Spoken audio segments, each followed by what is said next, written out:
ಎಲ್ಲರಿಗೂ ನಮಸ್ಕಾರ. ನಾನು ಸಂಧ್ಯಾ ವಂದನ. ಗರುಡ ಪುರಾಣ ಅಧ್ಯಾಯ 48. ಇವತ್ತಿನ ಈ ಅಧ್ಯಾಯದಲ್ಲಿ ತಿಳಿಯಲಿಕ್ಕಿರುವಂತಹ ವಿಚಾರಗಳು: ಶುಕ್ರ ಶೋಣಿತದ ಸಂಯೋಗದಿಂದ ಜೀವದ ಪ್ರಾದುರ್ಭಾವ, ಗರ್ಭದಲ್ಲಿ ಜೀವನ ಸ್ವರೂಪ ಹಾಗೂ ವೃದ್ಧಿಯ ಕ್ರಮ, ಶರೀರದ ನಿರ್ಮಾಣದಲ್ಲಿ ಪಂಚತತ್ವಾದಿಗಳ ಕಾರ್ಯ, ಷಟ್ಕೌಶಿಕ ಶರೀರ, ಗರ್ಭದಿಂದ ಜೀವಿಯು ಹೊರಗೆ ಬಂದಾಗ ವಿಷ್ಣು ಮಾಯೆಯ ಮೂಲಕ ಮೋಹಿತವಾಗುವುದು, ಮರಣಾವಸ್ಥೆಯಲ್ಲಿ ಇರುವಂತಹ ವ್ಯಕ್ತಿಗಾಗಿ ಮಾಡಬೇಕಾದ ಕರ್ಮ ಹಾಗೂ ಅವುಗಳ ಫಲ, ಪಿಂಡ ಹಾಗೂ ಬ್ರಹ್ಮಾಂಡದ ಸಮಾನ ಸ್ಥಿತಿ. ಇಲ್ಲಿಗ ಗರುಡ ಹಾಗೂ ಪರಮಾತ್ಮನ ಮಧ್ಯೆ ನಡೆಯುವ ಸಂವಾದ. ಪರಮಾತ್ಮ ಪ್ರತಿಯೊಂದು ವಿಚಾರವನ್ನು ಈ ಭೂಮಿಯಲ್ಲಿರುವಂತಹ ಪ್ರತಿಯೊಂದು ಜನರಿಗೆ ಅತ್ಯಂತ ಸರಳವಾಗಿ ಅರ್ಥ ಆಗುವ ರೀತಿಯಲ್ಲಿ ಈ ಪುರಾಣಗಳ ಮೂಲಕ ತಿಳಿಸಿದ್ದಾರೆ.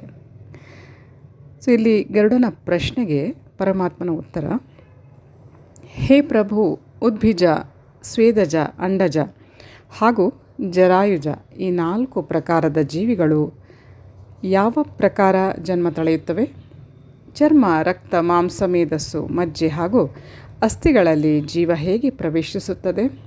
2 ಕಾಲು, 2 ಕೈ, ಗುಹ್ಯ ಭಾಗ, ನಾಲಿಗೆ, ಕೇಶ, ಉಗುರು, ಶಿರ, ಸಂಧಿ ಮಾರ್ಗ ಹಾಗೂ ನಾನಾ ಪ್ರಕಾರದ ಅಧಿಕ ಸಂಖ್ಯೆಯ ರೇಖೆಗಳ ಉತ್ಪತ್ತಿ ಹೇಗೆ ಆಗುತ್ತದೆ? ಈ ಶರೀರದ ಛಿದ್ರಣ ಹಾಗೂ ವಿಭಿನ್ನ ಪ್ರಕಾರದ ನರಗಳಿಂದ ಆವೃತ್ತ ಗೋಡೆ ಹೇಗಾಗಿದೆ? ಈ ಅಸಾರ ಭವಸಾಗರದಲ್ಲಿ ಶರೀರದ ರಚನೆಯನ್ನು ನಾನು ಇಂದ್ರಜಾಲವೆಂದೇ ತಿಳಿಯುತ್ತೇನೆ. ನಾನಾ ಪ್ರಕಾರದ ದುಃಖಗಳಿಂದ ಕೂಡಿದ ಈ ಅಸಾರ ಸಾಗರ ರೂಪ ಸಂಸಾರದ ಕರ್ತೃ ಯಾರು ಎಂದು ಪ್ರಶ್ನಿಸುತ್ತಾನೆ. ಆಗ ಪರಮಾತ್ಮನ ಉತ್ತರ: ಕೋಶದ ನಿರ್ಮಾಣದ ಪರಮ ಗೌಪ್ಯವಾದ ಪ್ರಕ್ರಿಯೆಯನ್ನು ಈಗ ಹೇಳುವೆನು ಕೇಳು.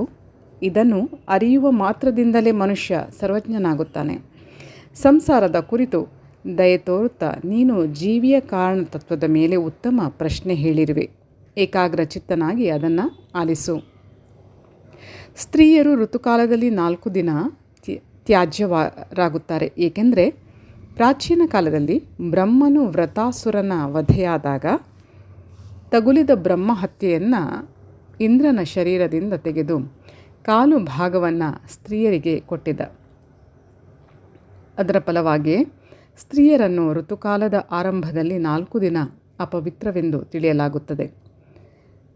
ಆ ಪಾಪ ಅವರ ಶರೀರದಲ್ಲಿ ವಿದ್ಯಮಾನವಿರುವವರೆಗೆ ಅವರ ಮುಖವನ್ನು ನೋಡಬಾರದು. ಸ್ತ್ರೀಯನ್ನು ಋತುಕಾಲದಲ್ಲಿ 1ನೆಯ ದಿನ ಚಾಂಡಾಲಿ, 2ನೆಯ ದಿನ ಬ್ರಹ್ಮಗಾತಿನಿ ಹಾಗೂ 3ನೆಯ ದಿನ ಅಗಸಗಿತ್ತಿ ಎಂದು ತಿಳಿಯಬೇಕು.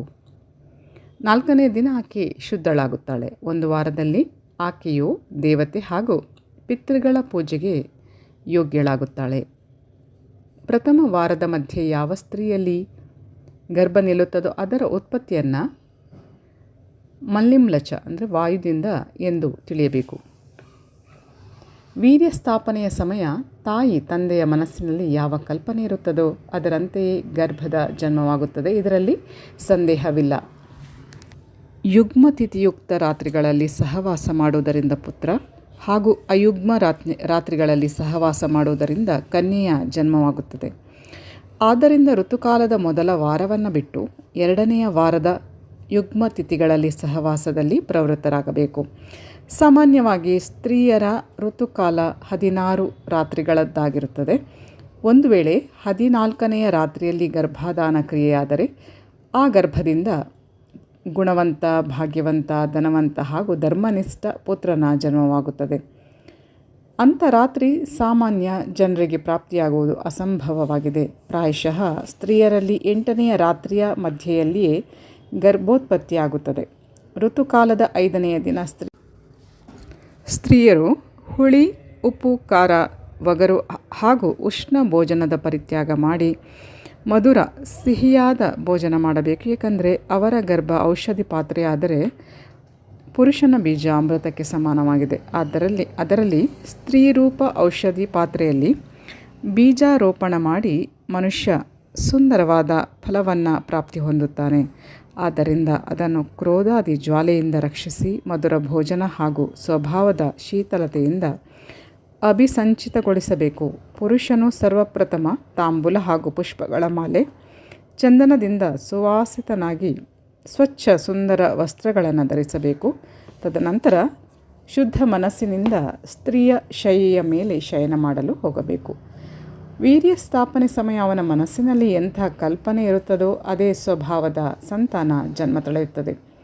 ಪ್ರಾರಂಭದಲ್ಲಿ ಶುಕ್ರ ಹಾಗೂ ರಕ್ತದ ಸಂಯೋಗದಿಂದ ಜೀವನು ಪಿಂಡ ರೂಪದಲ್ಲಿ ಅಸ್ತಿತ್ವವನ್ನು ಹೊಂದುತ್ತಾನೆ ಹಾಗೂ ಯಾವ ಪ್ರಕಾರದಿಂದ ಆಕಾಶದಲ್ಲಿ ಚಂದ್ರನ ಅಭಿವೃದ್ಧಿಯಾಗುತ್ತದೋ ಅದೇ ಪ್ರಕಾರ ಗರ್ಭದಲ್ಲಿ ಅವನು ವೃದ್ಧಿಯಾಗುತ್ತಾನೆ.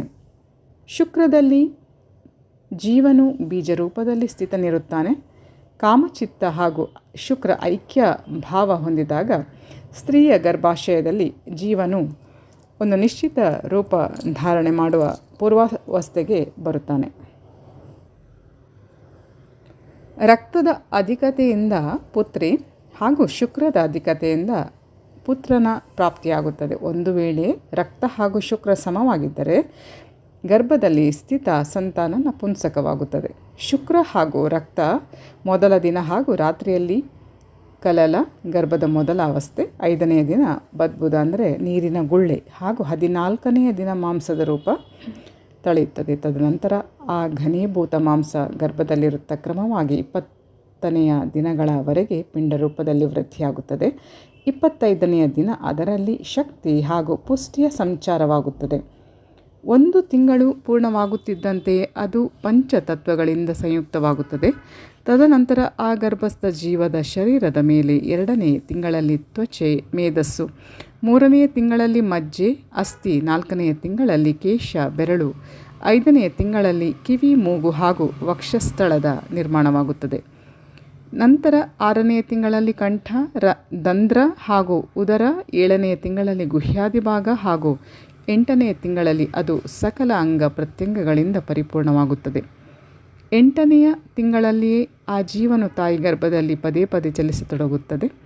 9ನೆಯ ತಿಂಗಳಲ್ಲಿ ಆ ಗರ್ಭಸ್ಥ ಶಿಶುವಿನ ಓಜ ಅಂದರೆ ಕಾಂತಿ ಗುಣ ಪರಿಪಕ್ವವಾಗುತ್ತದೆ.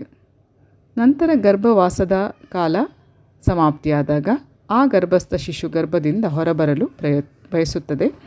ಅದು ಕನ್ಯೆ ಇರಲಿ, ಪುರುಷನಿರಲಿ, ನಪುಂಸಕನಿರಲಿ, ನಂತರ ಅದರ ಜನ್ಮವಾಗುತ್ತದೆ. ಈ ಪ್ರಕಾರ ಜನ್ಮ, ಪುಷ್ಟಿ ಹಾಗೂ ಸಂಹಾರ ಈ 3 ಶಕ್ತಿಗಳಿಂದ ಸಂಯುಕ್ತ ಷಟ್ಕೋಶಗಳೊಳಗೆ ವಿದ್ಯಮಾನ 5 ಇಂದ್ರಿಯ, 10 ನಾಡಿ, 10 ಪ್ರಾಣ ಹಾಗೂ 10 ಗುಣಗಳಿಂದ ಸಮನ್ವಿತ ಶರೀರವನ್ನು ಯಾರು ಅರಿಯುತ್ತಾನೋ ಅವನೇ ಯೋಗಿಯಾಗುತ್ತಾನೆ.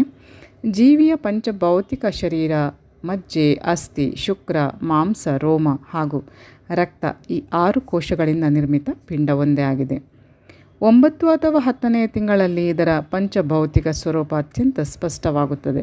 ಪ್ರಸವ ಕಾಲದ ವಾಯುವಿನಿಂದ ಆಕರ್ಷಿತ ತಾತ್ಕಾಲಿಕ ಪೀಡನದಿಂದ ವ್ಯಾಕುಲ ತಾಯಿಯ ಸುಷುಮ್ನಾ ನಾಡಿಯ ಮೂಲಕ ಪ್ರದಾನಿತ ಶಕ್ತಿಯಿಂದ ಪುಷ್ಟವಾದ ಆ ಜೀವನು ಗರ್ಭದಿಂದ ಹೊರಬರಲು ಯಥಾಶೀಘ್ರ ಪ್ರಯತ್ನ ಮಾಡುತ್ತಾನೆ.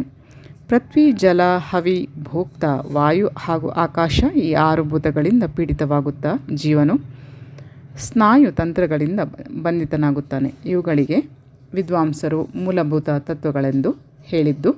ಇವು ಶರೀರದಲ್ಲಿ ವ್ಯಾಪ್ತ 7 ನಾಡಿಗಳ ಮಧ್ಯದಲ್ಲಿ ಸ್ಥಿತವಿರುತ್ತದೆ. ಚರ್ಮ, ಅಸ್ಥಿ, ನಾಡಿ, ರೋಮ ಹಾಗೂ ಮಾಂಸ ಇದು 5 ಪೃಥ್ವಿ ತತ್ವದ ಕಾರಣ ಶರೀರದಲ್ಲಿ ಬರುತ್ತವೆ.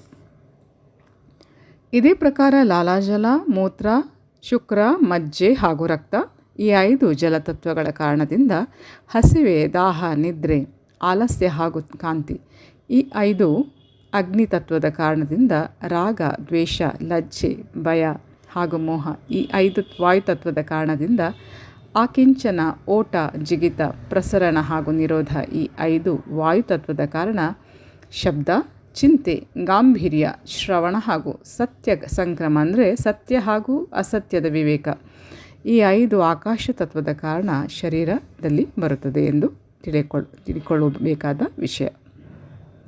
ಕಿವಿ, ಚರ್ಮ, ಕಣ್ಣು, ನಾಲಗೆ, ಮೂಗು ಇವು ಜ್ಞಾನೇಂದ್ರಿಯಗಳು. ಹಾಗೆ ಕೈ, ಕಾಲು, ಗುದ, ವಾಣಿ, ಗುಹ್ಯ ಇವು ಕರ್ಮೇಂದ್ರಿಯಗಳಾಗಿವೆ. ಈಡ, ಪಿಂಗಳ, ಸುಷುಮ್ನ, ಗಾಂಧಾರಿ, ಗಜಜಿಹ್ವ, ಪುಷ, ಯಶ, ಅಲಂಬುಷ, ಕುಹು ಹಾಗೂ ಶಂಖಿನಿ ಇವು 10 ನಾಡಿಗಳಾಗಿದ್ದು ಪ್ರಧಾನವಾದ ಇವು ಪಿಂಡದ ಮಧ್ಯೆ ಸ್ಥಿತವಿರುತ್ತವೆ. ಪ್ರಾಣ, ಅಪಾನ, ಸಮಾನ, ಉದಾನ, ವ್ಯಾನ, ನಾಗ, ಕೂರ್ಮ, ಕೃಕರ, ದೇವದತ್ತ ಹಾಗೂ ಧನಂಜಯ ಎಂಬ 10 ವಾಯುಗಳು ಜೀವಿಯ ಶರೀರದಲ್ಲಿ ವಿದ್ಯಮಾನವಿರುತ್ತದೆ. ಕೇವಲ ಸೇವಿಸಿದ ಅನ್ನವೇ ದೇಹಧಾರಿಗಳ ಶರೀರವನ್ನು ಪುಷ್ಟಿಗೊಳಿಸುತ್ತದೆ ಹಾಗೂ ಸೇವಿಸಿದ ಈ ಅನ್ನವನ್ನು ಪ್ರಾಣವಾಯುವೇ ಶರೀರದಲ್ಲಿ ಹಾಗೂ ಅದರ ಸಮಸ್ತ ಸಂಧಿಗಳಿಗೆ ತಲುಪಿಸುತ್ತದೆ. ಭೋಜನದ ರೂಪದಲ್ಲಿ ಸೇವಿಸಲಾದ ಆಹಾರ ವಾಯುವಿನ ಮೂಲಕ 2 ರೂಪದಲ್ಲಿ ವಿಭಕ್ತವಾಗುತ್ತದೆ. ತದನಂತರ ಈ ಪ್ರಾಣವಾಯುವೇ ಗುದ ಭಾಗದಲ್ಲಿ ಪ್ರವೇಶಿಸಿ ಅನ್ನ ಹಾಗೂ ಜಲವನ್ನು ಪ್ರತ್ಯೇಕಿಸಿ ಇದೇ ಪ್ರಾಣವಾಯು ಅಗ್ನಿಯ ಮೇಲೆ ಜಲವನ್ನು ಹಾಗೂ ಜಲದ ಮೇಲೆ ಅಗ್ನಿಯನ್ನು ತಲುಪಿಸಿ ಅಗ್ನಿಯ ಕೆಳಗೆ ಇರುತ್ತಾ ನಿಧಾನವಾಗಿ ಅಗ್ನಿಯನ್ನು ಉದ್ದೀಪ್ತಗೊಳಿಸುತ್ತದೆ.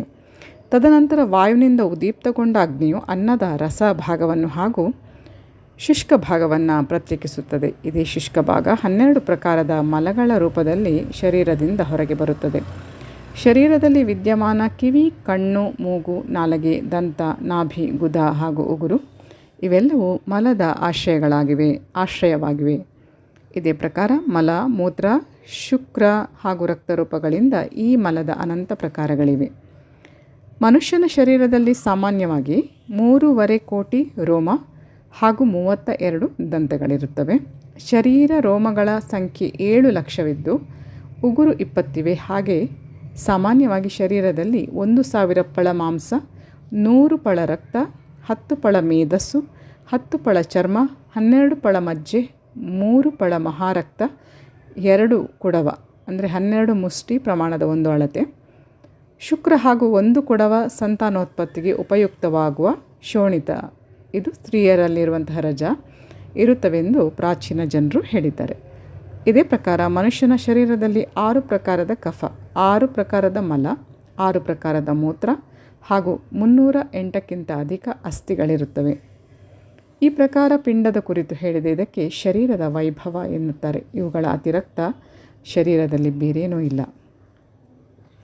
ಕರ್ಮಾನುಸಾರವೇ ಮನುಷ್ಯನಿಗೆ ಸುಖ, ದುಃಖ, ಭಯ ಹಾಗೂ ಕಲ್ಯಾಣ ಪ್ರಾಪ್ತಿಯಾಗುತ್ತದೆ.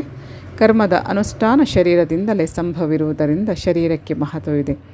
ಈ ಶರೀರದಿಂದಲೇ ಜೀವನು ಉತ್ತಮಕ್ಕಿಂತ ಉತ್ತಮ ಹಾಗೂ ಅಧಮಕ್ಕಿಂತ ಅಧಮ ಗತಿಯನ್ನು ಹೊಂದುತ್ತಾನೆ. ಆದ್ದರಿಂದ ಇಲ್ಲಿ ಶರೀರದ ಉತ್ಪತ್ತಿಯ ಪ್ರಕ್ರಿಯೆಯನ್ನು ತಿಳಿಸಲಾಗಿದೆ. ವಾಯು ಜೀವವನ್ನು ಗರ್ಭದಿಂದ ಹೊರಗೆ ಹಾಕುತ್ತದೆ. ಆ ಸಮಯ ಅವನ 2 ಕಾಲು ಮೇಲ್ಭಾಗದಲ್ಲಿದ್ದರೆ ಶಿರ ಕೆಳಗಿರುತ್ತದೆ. ಇಂಥ ಜೀವನು ಮೊದಲಾದರೂ ಯಥಾಕ್ರಮ ತಾಯಿಯ ಗರ್ಭದಲ್ಲಿದ್ದು ಹಂತ ಹಂತವಾಗಿ ವೃದ್ಧಿಯಾಗುತ್ತಾನೆ. ತಾಯಿಯ ಮೂಲಕ ಸೇವಿಸಲ್ಪಡುವ ಅನ್ನ, ಫಲ, ಹಾಲು, ತುಪ್ಪ ಹಾಗೂ ಜಲದ ಆಹಾರದಿಂದ ಆ ಜೀವನ ಶರೀರದ ಮೂಳೆಗಳು ಪುಷ್ಟಿಯಾಗುತ್ತವೆ ಹಾಗೂ ಅವನು ಜೀವಿತನಿರುತ್ತಾನೆ. ಆ ಜೀವನ ನಾಡಿ ಪ್ರದೇಶದೊಡನೆ ಶಕ್ತಿವರ್ಧಿನಿ ನಾಡಿ ಅಂಟಿಕೊಂಡಿರುತ್ತದೆ. ಅದಕ್ಕೆ ಅಪ್ಯಾಯನಿ ಎನ್ನುತ್ತಾರೆ. ಅದರ ಸಂಬಂಧ ಸ್ತ್ರೀಯರ ಕರುಳಿನ ರಂಧ್ರದೊಡನೆ ಇರುತ್ತದೆ. ಅದರ ಮೂಲಕ ಸೇವಿಸಲಾದ ಪದಾರ್ಥಗಳು ಗರ್ಭದಲ್ಲಿ ಸ್ಥಿತವಿರುವಂತಹ ಜೀವಿಯ ಉದರಕ್ಕೆ ಅಪ್ಯಾಯನಿ ನಾಡಿಯ ಮೂಲಕ ಪೂರೈಸಲ್ಪಡುತ್ತದೆ. ತಾಯಿ ಸೇವಿಸಿದ ಪದಾರ್ಥಗಳ ಮೂಲಕ ಪುಷ್ಟ ಶರೀರದವನಾಗಿ ಆ ಜೀವನು ಪ್ರತಿನಿತ್ಯ ವೃದ್ಧಿ ಹೊಂದುತ್ತಾನೆ.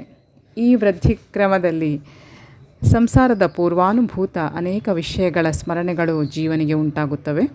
ಆ ಸ್ಮರಣೆಗಳ ಫಲವಾಗಿ ಆ ಜೀವನ ದುಃಖದಿಂದ ಖಿನ್ನನಾಗುತ್ತಾನೆ ಹಾಗೂ ಅನೇಕ ಪ್ರಕಾರದ ಪೀಡನೆಗಳ ಅನುಭವ ಮಾಡುತ್ತಾ ಅಲ್ಲಿಯೇ ಅತ್ತಿತ್ತ ಹೊರಳಾಡುತ್ತಾನೆ ಹಾಗೂ ಗರ್ಭದಿಂದ ಹೊರಗೆ ಬಂದಾಗ ಏನು ಮಾಡಿದ್ದರಿಂದ ನನಗೆ ಪುನಃ ಗರ್ಭಾವಸ್ಥೆ ಪ್ರಾಪ್ತಿಯಾಯಿತೋ ಅಂಥದನ್ನು ಪುನಃ ಮಾಡೋದಿಲ್ಲ ಎಂದು ಯೋಚಿಸುತ್ತಾ ಜೀವನು ತನಗೆ ಹಿಂದಿನ 100 ಜನ್ಮಗಳಲ್ಲಿ ಪ್ರಾಪ್ತಿಯಾಗಿದ್ದ ಸಾಂಸಾರಿಕ, ದೇವಜನ್ಮ ಹಾಗೂ ಮೃತ್ಯುಲೋಕದ ಅನೇಕ ಜನ್ಮಗಳಲ್ಲಾದ ಸುಖ ದುಃಖದ ಅನುಭವಗಳನ್ನು ಸ್ಮರಿಸಿಕೊಳ್ಳುತ್ತಾನೆ. ಅನಂತರ ಅವನು ಸಮಯಾನುಸಾರ ಅಧೋಮುಖನಾಗಿ 9 ಅಥವಾ 10ನೇ ತಿಂಗಳಲ್ಲಿ ಗರ್ಭದಿಂದ ಹೊರಗೆ ಬರುತ್ತಾನೆ.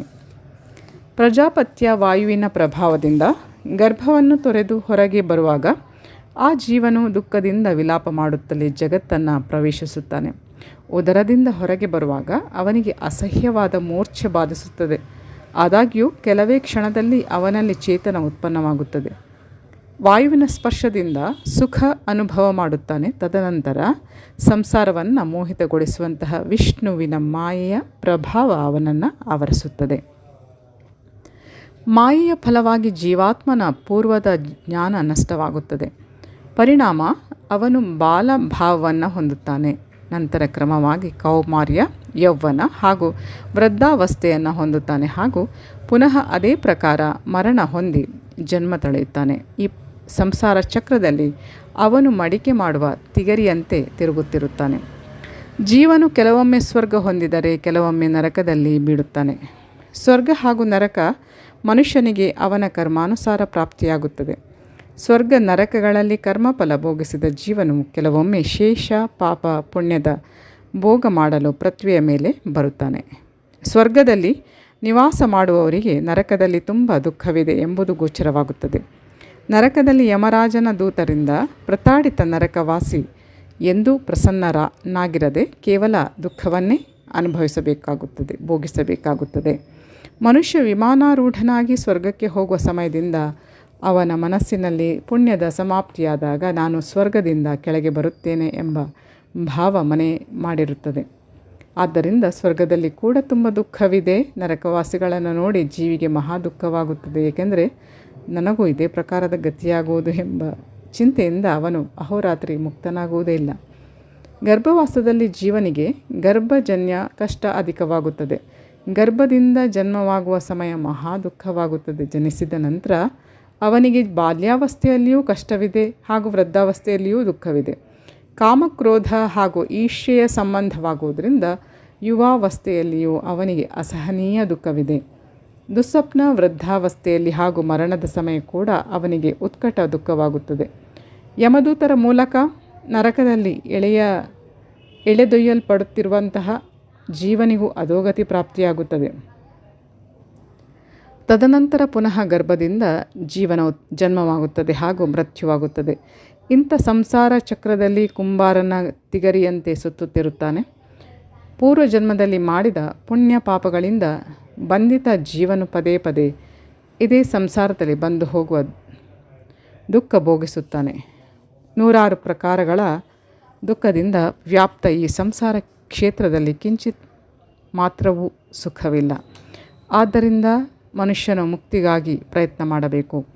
ಗರ್ಭದಲ್ಲಿ ಜೀವನ ಸ್ಥಿತಿ ಹೇಗಿರುತ್ತದೆಂಬುದನ್ನು ಈಗಾಗಲೇ ಹೇಳಿದ್ದೇನೆ. ಈಗ ನೀನು ಕೇಳಿದ ಅನ್ಯ ಪ್ರಶ್ನೆಗಳಿಗೆ ಉತ್ತರಿಸುತ್ತೇನೆ. ಹಾಗೆ ಅನ್ಯ ಪ್ರಶ್ನೆ ಕೇಳುವ ಇಚ್ಛೆ ಇದೆ ಎಂದು ಪರಮಾತ್ಮ ಕೇಳಿದಾಗ ಗರುಡ ಕೇಳಿದ ಪ್ರಶ್ನೆಗಳಲ್ಲಿ 2 ಮುಖ್ಯ ಪ್ರಶ್ನೆಗಳಿಗೆ ನನಗೆ ಉತ್ತರ ಸಿಕ್ಕಿತು. ಈಗ 3ನೆಯ ಪ್ರಶ್ನೆಗೆ ಉತ್ತರಿಸುವ ಕೃಪೆ ಮಾಡು ಎಂದು ಹೇಳುತ್ತಾರೆ. ಆಗ ಪರಮಾತ್ಮನ ಉತ್ತರ, ಮರಣಾವಸ್ಥೆಯಲ್ಲಿ ಇರುವಂತಹ ಜೀವಿಗೆ ಏನು ಮಾಡಬೇಕು ಇದರ ಪ್ರಶ್ನೆಗೆ ಉತ್ತರಿಸುತ್ತೇನೆ. ಮೃತ್ಯು ಸಮೀಪಿಸಿದೆ ಎಂದು ತಿಳಿದು ಸರ್ವಪ್ರಥಮ ಗೋಮೂತ್ರ, ಗೋಮಯ, ತೀರ್ಥಜಲ ಹಾಗೂ ಕುಶೋದಕದಿಂದ ಮನುಷ್ಯನಿಗೆ ಸ್ನಾನ ಮಾಡಿಸಬೇಕು. ನಂತರ ಸ್ವಚ್ಛ ಹಾಗೂ ಪವಿತ್ರ ವಸ್ತ್ರಗಳನ್ನು ಧಾರಣೆ ಮಾಡಿಸಿ ಗೋಮಯದಿಂದ ಸಾರಿಸಿದ ಭೂಮಿಯ ಮೇಲೆ ದಕ್ಷಿಣಾಗ್ರವಾಗಿ ಕುಶಗಳು ಹಾಗೂ ತಿಲವನ್ನು ಹರಡಿ ಮಲಗಿಸಬೇಕು. ಮಲಗಿಸುವ ಸಮಯ ಆ ಜೀವಿಯ ಶಿರವನ್ನು ಪೂರ್ವ ಅಥವಾ ಉತ್ತರ ದಿಕ್ಕಿಗೆ ಮಾಡಿ ಅವನ ಬಾಯಿಯಲ್ಲಿ ಬಂಗಾರದ ತುಂಡನ್ನು ಹಾಕಬೇಕು. ಅವನ ಸಮೀಪದಲ್ಲಿ ಭಗವಂತನ ಸಾಲಿಗ್ರಾಮ ಪ್ರತಿಮೆ ಹಾಗೂ ತುಳಸಿ ಗಿಡವನ್ನು ಇರಿಸಬೇಕು. ನಂತರ ಅಲ್ಲಿಯೇ ತುಪ್ಪದ ದೀಪವನ್ನು ಬೆಳಗಿಸಿಟ್ಟು ಓಂ ನಮೋ ಭಗವತೆ ವಾಸುದೇವಾಯ ಈ ಮಂತ್ರದ ಜಪ ಮಾಡಬೇಕು. ಪೂಜೆ, ದಾನ ಹಾಗೂ ನಾಮಸ್ಮರಣೆ ಮೊದಲಾದವುಗಳ ಮಂತ್ರಕ್ಕೆ ಓಂ ಸೇರಿಸಬೇಕು. ಪುಷ್ಪ ಧೂಪಾದಿಗಳಿಂದ ಸೂಕ್ತವಾಗಿ ಋಷಿಕೇಶ ವಿಷ್ಣುವಿನ ಪೂಜೆ ಮಾಡಬೇಕು. ನಂತರ ವಿನಮ್ರ ಭಾವದಿಂದ ಸ್ತುತಿ ಪಠನೆಯ ಮೂಲಕ ಆತನ ಧ್ಯಾನ ಮಾಡಬೇಕು. ಆ ನಂತರ ಬ್ರಾಹ್ಮಣರು, ದೀನರು ಹಾಗೂ ಅನಾಥರಿಗೆ ದಾನ ಮಾಡಿ ವಿಷ್ಣುವಿನ ಚರಣಗಳನ್ನು ಹೃದಯದಲ್ಲಿ ಸ್ಥಾಪಿಸಿಕೊಂಡು ಧ್ಯಾನಿಸುತ್ತಾ ಪುತ್ರ, ಮಿತ್ರ, ಪತ್ನಿ, ಜಮೀನು, ಸಂಪತ್ತು, ಧನ ಧಾನ್ಯಾದಿಗಳ ಕುರಿತಿರುವ ತಮ್ಮ ಮಮಕಾರವನ್ನು ತ್ಯಜಿಸಬೇಕು. ಆ ಸಮಯ ಜೀವನಿಗೆ ತುಂಬ ಕಷ್ಟವಾಗುತ್ತದೆ. ಅದರ ನಿವಾರಣೆಗಾಗಿ ಪುತ್ರ ಮುಂತಾದ ಕುಟುಂಬದ ಜನರು ಮರಣದ ಸ್ಥಿತಿಯಲ್ಲಿರುವ ವ್ಯಕ್ತಿಯ ಉದ್ಧಾರಕ್ಕಾಗಿ ಎತ್ತರದ ಸ್ವರದಲ್ಲಿ ಪುರುಷ ಸೂಕ್ತದ ಪಠನೆ ಮಾಡಬೇಕು. ಮೃತ್ಯುವಿನ ಆಗಮನವಾದಾಗ ಯಾವ ಕರ್ಮ ಮಾಡಬೇಕು ಇದನ್ನೆಲ್ಲ ಹೇಳಿದೆ. ಈಗ ಈ ಸಮಸ್ತ ಕರ್ಮದ ಫಲ ಯಾವುದು ಎಂಬ ಬಗ್ಗೆ ಸಂಕ್ಷಿಪ್ತವಾಗಿ ಹೇಳುವೆ. ಸ್ನಾನ ಮಾಡುವುದರಿಂದ ಜೀವಿಗೆ ಸ್ವಚ್ಛತೆ ಪ್ರಾಪ್ತಿಯಾಗುತ್ತದೆ. ಅದರಿಂದ ಶರೀರದ ಅಪವಿತ್ರತೆ ದೂರವಾಗುತ್ತದೆ. ನಂತರ ವಿಷ್ಣುವಿನ ಸ್ಮರಣೆಯಾಗುತ್ತದೆ ಹಾಗೂ ಆತನ ಸ್ಮರಣೆ ಸಕಲ ಪ್ರಕಾರದ ಶ್ರೇಷ್ಠ ಫಲ ಪ್ರದಾನಿಸುತ್ತದೆ. ಕುಶ ಹಾಗೂ ಅರಳೆ ಮರಣಾಸನ್ನ ವ್ಯಕ್ತಿಯನ್ನು ಸ್ವರ್ಗಕ್ಕೆ ಕೊಂಡೊಯ್ಯುತ್ತವೆ. ಇದರಲ್ಲಿ ಸಂದೇಹವಿಲ್ಲ. ತಿಲ ಹಾಗೂ ಕುಶವನ್ನು ಜಲದಲ್ಲಿ ಹಾಕಿ ಮರಣಾಸನ್ನ ವ್ಯಕ್ತಿಗೆ ಮಾಡಿಸಿದ ಸ್ನಾನ ಯಜ್ಞದಲ್ಲಿ ಮಾಡಲಾದ ಅವಭೃತ ಸ್ನಾನಕ್ಕೆ ಸಮಾನವಾಗಿರುತ್ತದೆ. ಇದೇ ಪ್ರಕಾರ ಗೋಮಯದಿಂದ ಸಾರಿಸಿದ ಭೂಮಿಯ ಮೇಲೆ ಮಂಡಲವನ್ನು ಮಾಡಿ ಅದರ ಮೇಲೆ ತಿಲಕುಶಾದಿಗಳನ್ನು ಹರಡಿ ಅದರ ಮೇಲೆ ಮರಣಾಸನ್ನ ವ್ಯಕ್ತಿಯನ್ನು ಮಲಗಿಸಿದರೆ ವಿಷ್ಣು ಮೊದಲಾದ ದೇವತೆಗಳು ಪ್ರಸನ್ನರಾಗುತ್ತಾರೆ. ಏಕೆಂದರೆ ಬ್ರಹ್ಮ, ವಿಷ್ಣು, ರುದ್ರ, ಲಕ್ಷ್ಮಿ ಹಾಗೂ ಅಗ್ನಿದೇವ ಮಂಡಲದಲ್ಲಿರುತ್ತಾರೆ. ಆದ್ದರಿಂದ ಮರಣಸನ್ನ ವ್ಯಕ್ತಿಯನ್ನು ಮಲಗಿಸಲು ನಿಶ್ಚಯಿಸಿದ ಭೂಮಿಯ ಮೇಲೆ ಮಂಡಲದ ನಿರ್ಮಾಣ ಮಾಡಬೇಕು. ಒಂದು ವೇಳೆ ಪೂರ್ವ ಅಥವಾ ಉತ್ತರಕ್ಕೆ ಮರಣಾಸನ್ನ ವ್ಯಕ್ತಿಯ ಶಿರ ಮಾಡಿದರೆ ಹಾಗೂ ಅವನ ಪಾಪ ಅಲ್ಪವಿದ್ದರೆ ಇಷ್ಟು ಮಾತ್ರದಿಂದಲೇ ಅವನು ಉತ್ತಮ ಲೋಕವನ್ನು ಹೊಂದುತ್ತಾನೆ. ಆತುರ ವ್ಯಕ್ತಿಯ ಬಾಯಿಯಲ್ಲಿ ಪಂಚರತ್ನಗಳನ್ನು ಹಾಕುವುದರಿಂದ ಅವನಲ್ಲಿ ಜ್ಞಾನದ ಉದಯವಾಗುತ್ತದೆ. ತುಳಸಿ, ಬ್ರಾಹ್ಮಣ, ಗೋವು, ವಿಷ್ಣು ಹಾಗೂ ಏಕಾದಶಿ ವ್ರತ ಈ 5 ಸಂಸಾರ ಸಾಗರದಲ್ಲಿ ಮುಳುಗುತ್ತಿರುವ ಮನುಷ್ಯನಿಗಾಗಿ ನಾವೆಯ ಸಮಾನವಾಗಿದೆ. ಪಂಚರತ್ನೇ ಮುಖೆ ಮುಕ್ತೆ ಜೀವೇ ಜ್ಞಾನಂ ಪ್ರರೋಹತಿ. ತುಳಸಿ, ಬ್ರಾಹ್ಮಣ, ಗಾವೋ, ವಿಷ್ಣುರೇಕಾದಶಿ ಖಗ. ಪಂಚಪ್ರವಹಣಾನ್ಯೇವ ಭವಾಬ್ಧೌ ಮಜ್ಜತಾಂ ನೃಣಾಂ. ವಿಷ್ಣುರೇಕಾದಶಿ ಗೀತಾ ತುಳಸಿ ವಿಪ್ರದೇ ನಮಃ. ಅಸಾರೇ ದುರ್ಗಸಂಸಾರೇ ಷಟ್ಪದಿ ಭಕ್ತಿದಾಯಿನಿ. ನಮೋ ಭಗವತೆ ವಾಸುದೇವಾಯೇತಿ ಜಪೇ ನರಃ. ವಿಷ್ಣು, ಏಕಾದಶಿ, ಗೀತಾ, ತುಳಸಿ, ಬ್ರಾಹ್ಮಣ ಹಾಗೂ ಗೋವು ಈ ಷಟ್ಪದಿ ಈ ಅಸಾರ ಹಾಗೂ ಜಟಿಲ ಸಂಸಾರದಲ್ಲಿ ಜೀವಿಗೆ ಭಕ್ತಿಯನ್ನು ಪ್ರದಾನಿಸುತ್ತವೆ. ಓಂ ನಮೋ ಭಗವತೆ ವಾಸುದೇವಾಯ. ಈ ಪ್ರಕಾರ ಭಗವಂತ ವಿಷ್ಣುವಿನ ಮಂತ್ರದ ಜಪ ಮಾಡುತ್ತಿರುವ ಮನುಷ್ಯನು ನಿಸ್ಸಂದೇಹವಾಗಿಯೂ ಆತನ ಸಾಯುಜ್ಯವನ್ನೇ ಹೊಂದುತ್ತಾನೆ. ಪೂಜೆ ಮಾಡುವುದರಿಂದ ಕೂಡ ನನ್ನ ಲೋಕ ಅಂದರೆ ವಿಷ್ಣು ಲೋಕ ಪ್ರಾಪ್ತಿಯಾಗುತ್ತದೆ. ನನ್ನ ಪೂಜೆಯನ್ನು ಮಾಡುವವ ಸಾಕ್ಷಾತ್ ಸ್ವರ್ಗಲೋಕಕ್ಕೆ ಹೋಗುತ್ತಾನೆ. ಪುರುಷ ಸೂಕ್ತದ ಪಠನೆಯಿಂದ ತನ್ನ ಕುಟುಂಬದ ಜನರ ವ್ಯಾಮೋಹದಲ್ಲಿ ಸಿಲುಕಿದ ಜೀವಿಯು ಬಂಧನದಿಂದ ಮುಕ್ತನಾಗುತ್ತಾನೆ. ಪರಲೋಕ ಪ್ರಾಪ್ತಿಗಾಗಿ ಎಷ್ಟು ಸಾಧನಗಳನ್ನು ತಿಳಿಸಲಾಗಿದೆಯೋ ಅವುಗಳಲ್ಲಿ ಯಾವ ಸಾಧನದ ಅಧಿಕತೆ ಇರುತ್ತದೋ ಅವುಗಳ ಫಲ ಮನುಷ್ಯನಿಗೆ ಅಧಿಕಾಧಿಕ ಪ್ರಾಪ್ತಿಯಾಗುತ್ತದೆ. ಯಥಾಶಕ್ತಿ ಬ್ರಾಹ್ಮಣರು, ದೀನರು ಹಾಗೂ ಅನಾಥರಿಗೆ ದಾನ ಮಾಡಬೇಕು. ಹೀಗೆ ಮಾಡುವುದರಿಂದ ಅವನು ಸದಾ ಪ್ರಸನ್ನನಿರುತ್ತಾನೆ. ಸ್ನಾನಾದಿಗಳನ್ನು ಮಾಡುವುದರಿಂದ ಮನುಷ್ಯನಿಗೆ ಪ್ರಾಪ್ತವಾಗುವ ಸಮಸ್ತ ಫಲಗಳ ವಿವರಣೆಯನ್ನು ನಾನು ಮಾಡಿದೆ.